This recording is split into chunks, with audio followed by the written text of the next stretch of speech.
বলছি, এখন তো সন্ধ্যা হয়ে গেল, এইদিকে বৃষ্টি হচ্ছে। আজ না গেলে হয় না? আজ না হয় আমাদের বাড়িতেই থেকে যা। না রে বন্ধু, বাড়িতে কেউ নেই, বাড়িতে যেতেই হবে। সেই কখন থেকে বসে রয়েছি, বৃষ্টি ছাড়ানোর নামই নেই। বৃষ্টি হোক আর যাই হোক, আমার বাড়িতে যেতেই হবে রে। আচ্ছা, যা তাহলে। আর শোন রে, ওই বটতলার থেকে একটু সাবধানে যাস। একা একা যেন ওই জায়গা দিয়ে যাবি না, ওই জায়গাটা বেশি ভালো না, বুঝলি? আচ্ছা বন্ধু, আমি যাই তাহলে, আবার দেরি হয়ে যাচ্ছে। আমি এই কথা বলে হাঁটা শুরু করলাম।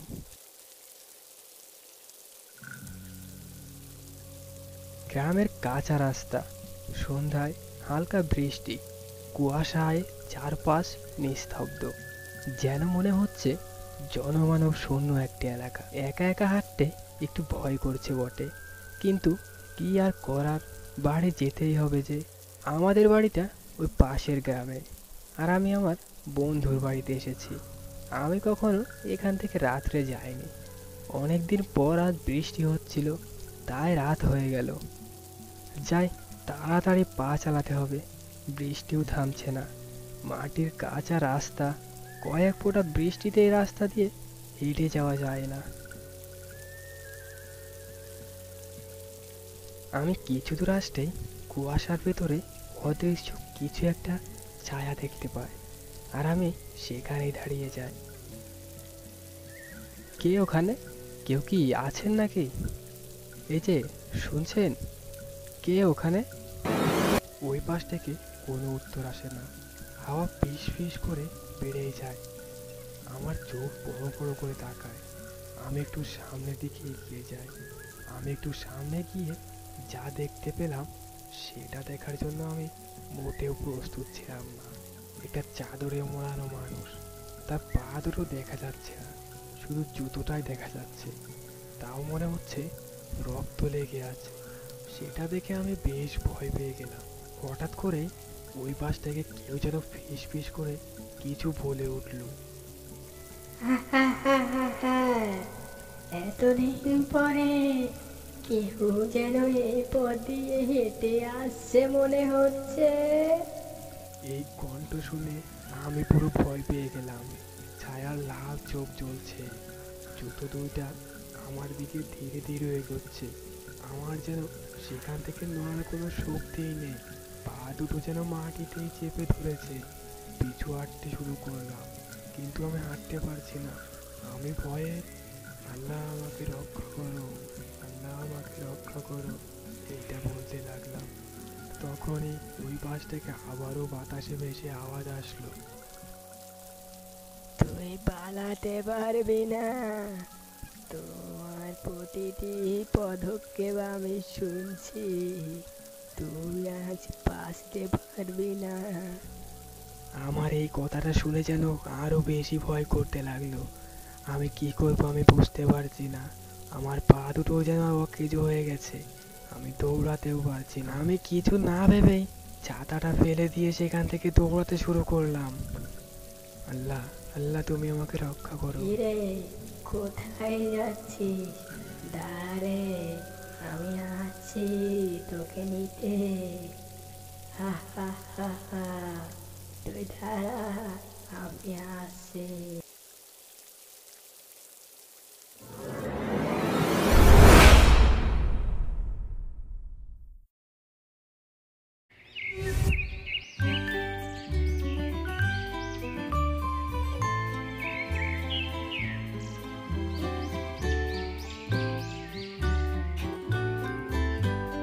এক গ্রামে ছিল এক মায়াবী মনের মিষ্টি মেয়ে। তার নাম ছিল রূপালী। ছোটবেলায় তার মা মারা যাওয়ার পর বাবা আবার বিয়ে করে, কিন্তু রূপালীর সৎ মা ছিল খুব খারাপ একজন মহিলা। তার চেহারার সঙ্গে মনে কোনো মিল ছিল না। তার কাছ থেকে রূপালী কোনোদিনও ভালোবাসা বা আদর স্নেহ পায়নি। মা, সকালে আমি কোনো রকম দুমুঠো বাসি পচা পান্তা ভাত খেয়েছি, দুপুরেও খাওয়া হয়নি। সারাদিন কত খাটাখাটনি করেছি, এখন আমার খুব ক্ষুধা পেয়েছে। এখন যে আমি না খেলে মরে যাব। মা, আমাকে কিছু খেতে দাও না, আমার খুব খিদা লেগেছে। সারাদিন এত কাজ করলে এমনিতেই অনেক খিদা লাগে, তারপর তুমি আমাকে 3 বেলার জায়গায় 1 বেলা খেতে দাও, তাও আবার সকালে পচা পান্তা ভাত খেতে দাও। বাসি পচা পান্তা ভাত খেয়ে কি আর সারাদিন এভাবে কাজ করা যায় মা? আজ আমার খুব ক্ষুধা পেয়েছে, আমাকে একটু বেশি করে ভাত দাও না মা। তোর মাও কি এমন ছিল নাকি? সারাদিন শুধু খায় আর খায়, নিজে তো গেছে মরে, তারপর কি একটা রেখে গেছে, সারাদিন শুধু খেতেই থাকে খেতেই থাকে। এত খাই খাই করিস কেন রে? যেই না একটু কটা ভাত নিয়ে খেতে বসেছি অমনি এসে হাজির। আজ আমার নির্ঘাট পেট খারাপ হবে। তোর চোখ লেগে গেছে যে, নে ভাত তুই খা, আমার আর খাওয়া হলো না। রূপালী সৎ মায়ের কথা বলে ভাতের থালা রেখে সেখান থেকে চলে যায়, আর রূপালী ক্ষুধার যন্ত্রণা সহ্য করতে না পেরে ভাতগুলো সব খেয়ে নেয়।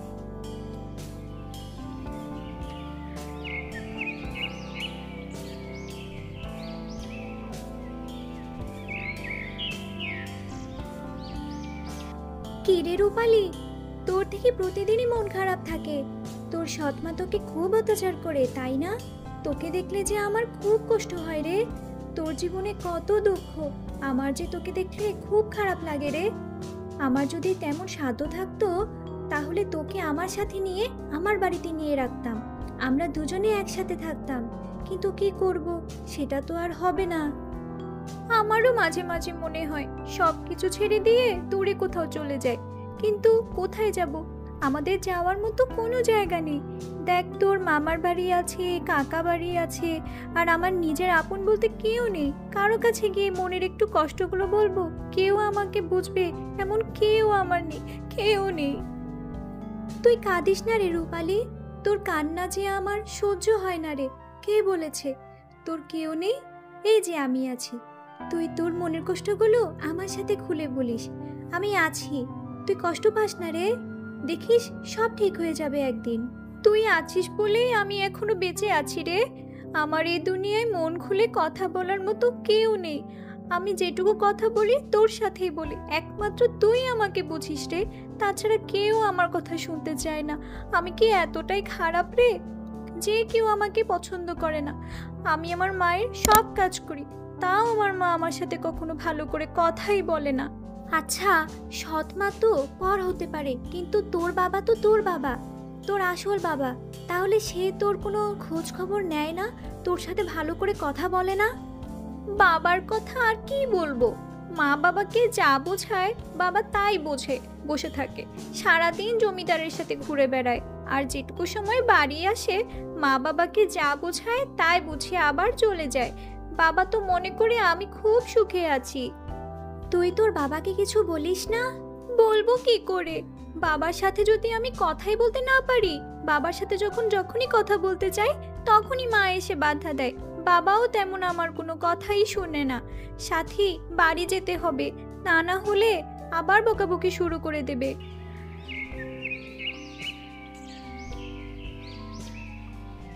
এই নাও খাও, দেখো তোমার জন্য আজকে মাংস রান্না করেছি। ও মা, তাই নাকি? তা আমি তো মাংস আনিনি, তা তুমি মাংস কোথায় পেলে?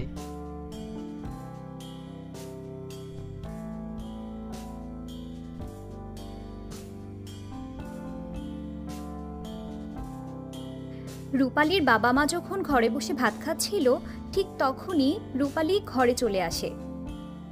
বাহ, বাবা ছোট মা কি আনন্দ করে না খাচ্ছে। আমার নিজের বাবা একবারও খোঁজ নিল না তার মেয়ে খেয়েছে কিনা। সে আমার সৎ মা, তার কথা না হয় বাদই দিলাম, আমার নিজের বাবা সেও তো একবার খোঁজ নিল না তার মেয়েটা খেয়েছে কিনা। আমার যে ভাবতেও কষ্ট হয়, এটা কি আমার নিজের বাবা? মা, তুমি আমাকে কোথায় রেখে চলে গেলে? তুমি আমাকে কেন রেখে গেলে এই পৃথিবীতে? তোমার সাথে আমাকেও তো নিয়ে যেতে পারতে। আমি যে সহ্য করতে পারছি না মা। তুই এখন হঠাৎ করে ঘরে এলি যে, কিছু বলবি নাকি? না মা, আমি জানতাম না তোমরা খেতে বসেছো, জানলে আমি আসতাম না। কি রে মা, খেয়েছিস তুই? তোর মায়ের কাছে শুনলাম, তোর মা বলল আমার আসতে দেরি হয় দেখে তুই নাকি আগে আগে খেয়ে নিয়েছিস। হ্যাঁ, রান্না শেষ করার আগেই তো খেতে দিয়েছি, খেতে না দিলে হবে না, খুব ক্ষুধা লেগেছিল। তাই তো রান্না শেষ করেই খেতে দিলাম। যা, তুই এখন এখান থেকে যা। যাচ্ছি মা, যাচ্ছি। এই বলে রূপালী সেখান থেকে চলে যায়। এভাবেই দিনের পর দিন, মাসের পর মাস রূপালীর পরে অত্যাচার চলতেই থাকে। তার বাবা একটিবারও তার খোঁজ নেয় না।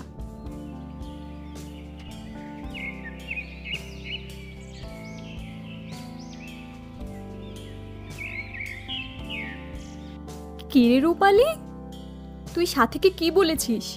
তোর সৎমা তোকে খুব অত্যাচার করে। সারা পাড়া বলে বেড়াচ্ছে আমি তোকে অত্যাচার করি, তোকে খেতে দেই না। না মা, আমাকে মেরো না। আমি সাথীকে তেমন কিছুই বলিনি, যেটা সত্যি সেটাই বলেছি। এখন সাথী যদি সবার সাথে বলে বেড়ায় তাহলে আমি কি করব? তারপরে আমি অত্যাচার করি সারা মানুষের সাথে বলেছিস। এবার দেখ অত্যাচার কাকে বলে। আমি তোকে খেতে দিই না। আমার লাগছে মা, তুমি আমাকে ছেড়ে দাও। আমার খুব কষ্ট হচ্ছে মা।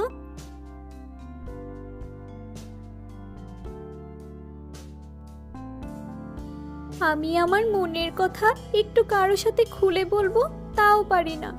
তাহলে বেঁচে থেকে কি করব? আমি আর বেঁচে থাকতে চাই না।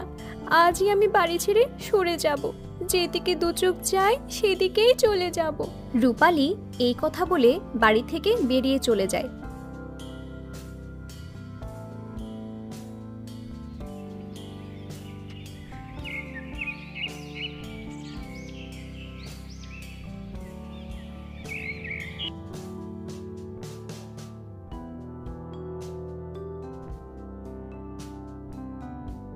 হাঁটতে হাঁটতে তো অনেক দূরে চলে এসেছি। এখন কোথায় যাব? আমি যে আর হাঁটতে পারছি না। যাই, যত দূর হাঁটতে পারি তত দূরে যেতে থাকি।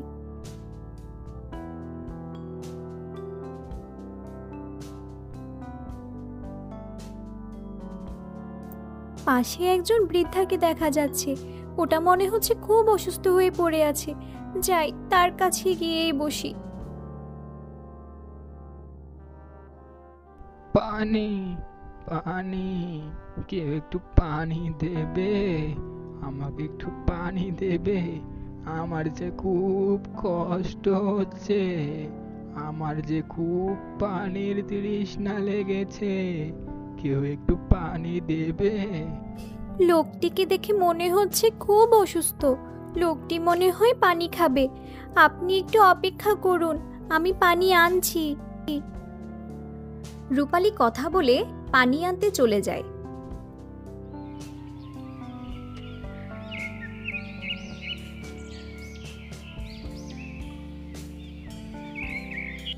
কিছুক্ষণ পর রূপালী পানি এনে বৃদ্ধ লোকটিকে দেয়।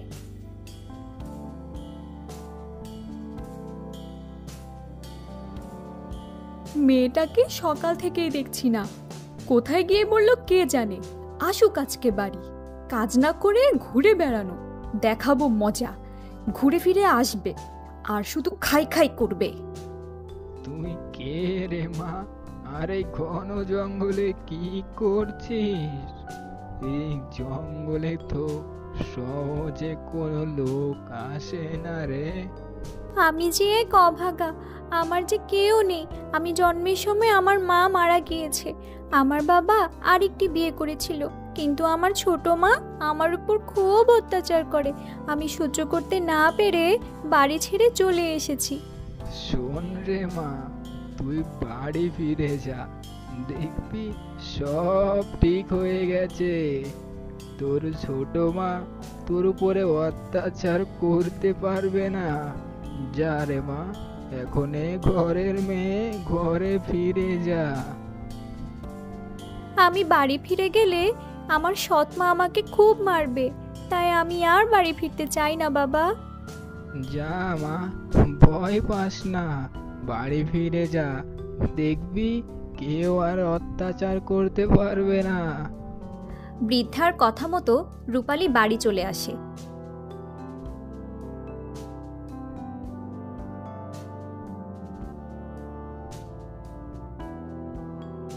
কিরে হতভাগা, কোথায় ছিলিস তুই এত সময়? সেই সকালে বাড়ি থেকে বের হয়েছিস, এখন তোর বাড়ি আসার সময় হলো? বাড়ির কাজ সব করবে কে শুনি? এই বলে রূপালীর সৎমা যখনই রূপালীর গায়ে আঘাত করলো, সেই আঘাত রূপার গায়ে না লেগে তার সৎমায়ের গায়ে লাগতে থাকলো। এটা কি হচ্ছে? আমি তোর গায়ে মারলে সে আঘাত আমার গায়ে লাগছে কেন? আমি কি তোকে আঘাত করতে পারছি না? তুমি আমাকে অনেক অত্যাচার করেছো, তুমি আমাকে আর অত্যাচার করতে পারবে না। আমার ভুল হয়েছে মা, তুই আমাকে ক্ষমা করে দিস। আমি আর কখনোই তোকে অত্যাচার করব না। আজ থেকে বাড়ির সব কাজ আমি করব, তুই আমার মেয়ের মতো হয়ে থাকবি। মা, তুমি এভাবে বলো না মা, তুমি যে আমার মা, তুমি তোমার ভুলটা বুঝতে পেরেছো, এটাই অনেক। বন্ধুরা, আমাদের গল্পটা কেমন লাগলো অবশ্যই কমেন্টে জানাতে ভুলবে না, আর সাথে তোমাদের নামটাও লিখে যাবে। এর পরবর্তী ভিডিওতে তোমাদের মধ্য থেকে কয়েকজনের নাম নিয়ে ভিডিও বানানো হবে। আর হ্যাঁ, সবার আগে গল্প পেতে আমাদের চ্যানেলটি অবশ্যই সাবস্ক্রাইব করে রাখবে। সম্পূর্ণ গল্প দেখার জন্য ধন্যবাদ।